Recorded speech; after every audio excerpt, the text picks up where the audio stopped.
Like, it's actually really hard to put yourself together, and you have to do that in ways that you can't trumpet.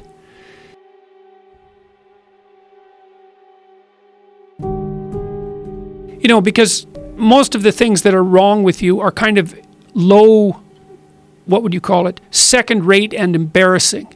All your stupid little habits and your proclivity to procrastinate and all the things that you're minorly ashamed of. And then you have to work on those slowly, because the probability that you're going to be able to fix them quickly is low. And you can't really brag about it because it's so embarrassing just to admit that they exist to begin with that you can hardly brag about it. And it's sort of painstaking private work. And you don't get a lot of quick social status for it. It's effortful, embarrassing, humbling, and difficult. And then you can do something like be an activist, and you get all that public acclaim for being on the good side with no effort whatsoever. And so it's a plus. Do you think that there's any motivation at all to try to make the world a better place? Yes. I think there's some. You think that's part of it? Sure. Well, but you think it's flavored by this desire to broadcast your virtue?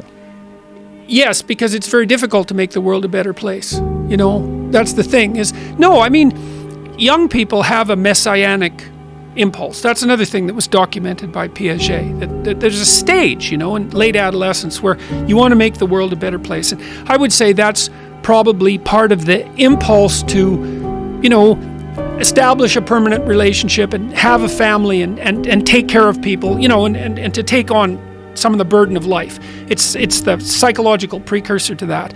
And it's reasonable for smart young people to be concerned about broader philosophical issues if they tilt in that direction as well. But it's all too easy for that to be pathologized into resentment for those who seem to have more unfairly, and also to take the easy route out. And there aren't easy routes. There are only difficult routes to doing useful things, and it's better just to do that. And then, so I think that there's some impulse to, there's some wish that things could be less unfair and that fewer people could suffer. But it's kind of a low-level virtue, that reflexive compassion. I'm not saying it's without merit, because that compassion is the basis for the ability to take care of people who are ill and infants what and so forth. What makes you feel it's low level? Like, where is that? It's not thought through. Things are complicated. It's hard to make complicated systems work better. There isn't a debate about free speech, exactly. Not the way that we think about it, because there's the classical defense of free speech. So the classical defense of free speech is that it's better for both of us if we're able to exchange our opinions, because I have the opportunity to learn from you, and you have the opportunity to learn from me, and you have the opportunity to learn from your own mistakes and social feedback, and so do I. And negotiation beats war. Okay, so that's kind of the classical.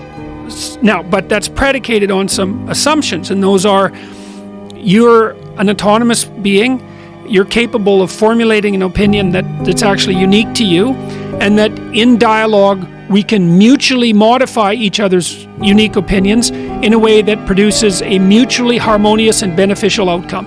That's all the predicate.